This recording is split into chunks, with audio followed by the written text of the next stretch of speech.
نمازیں ہیں نا، نماز، ہم یہ نماز چھوڑ دیتے ہیں ساری چیز تو بھئی اپنی نماز ہے نا،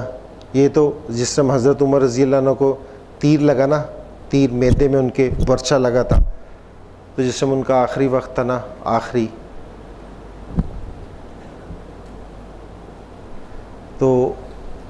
غشی تاری ہو گئی تھی، غشی تاری ہو گئی تھی، تو لوگوں نے سمجھا کہ شاید اس دنیا سے چلے گئے ہیں. تو ایک ان کا خادم تھا، اس نے کہا کہ ٹھہرو میں بتاتا ہوں کہ جی کیا صورتحال ہے. انہوں نے کان میں جا کے نا صرف ایک بات کہی، امیر المومنین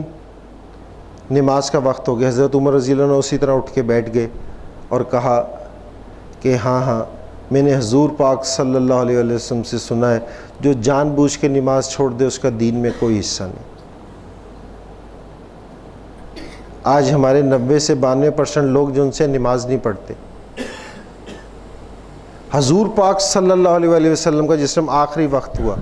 آخری وقت غشی تاری تھی آپ پہ، تو ایک دفعہ وضو کیا، ایک دفعہ وضو کیا تو غشی تاری ہوگی دوبارہ جس نے ہوش میں ہے پھر وضو کیا، پھر غشی تاری ہوئی، پھر اٹھ کے وضو کیا، اور ہے نا 2 صحابہ کے سہارے آپ مسجد میں اٹھ کے گئے، مسجد میں گئے آپ، اور آپ نے بیٹھ کے نماز پڑھی. جس ٹائم کتابوں میں ہے کہ جس ٹائم آپ کو کھڑا کیا نا تو آپ کے پاؤں اس طرح نہیں، اس طرح زمین سے گھسٹتے ہوئے گئے،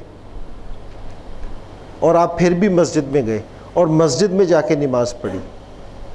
اللہ ہمارے سے نہیں پوچھیں گے کہ میرا محبوب تو اس حالت میں بھی مسجد میں گیا، تو بھئی تم کیوں نہیں جاتے مسجد میں؟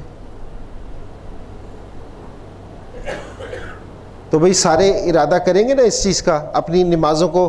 مسجد میں ادا کرنے والا کریں گے نا، کہ بھئی جہاں جو کچھ مرضی ہو رہا ہو، جو کچھ مرضی ہو رہا ہو، بھئی ہم مسلمان ہیں، ہم مسلمان ہیں کہ جس ٹائم ہمارا وقت ہو جائے گا کہ اذان ہوئی، ادھر اذان ہوئی، ادھر ہم نے سارے کام چھوڑے کہ ہمیں تو ہمارے اللہ نے بلا لیا. میسج ٹی وی کی نشریات دیکھنے کے لیے اپنے کیبل آپریٹر سے کہہ کر میسج ٹی وی کو اپنی کیبل پر چلوائیں یا satellite dish per tune in کریں. آپ کا اپنا میسج ٹی وی.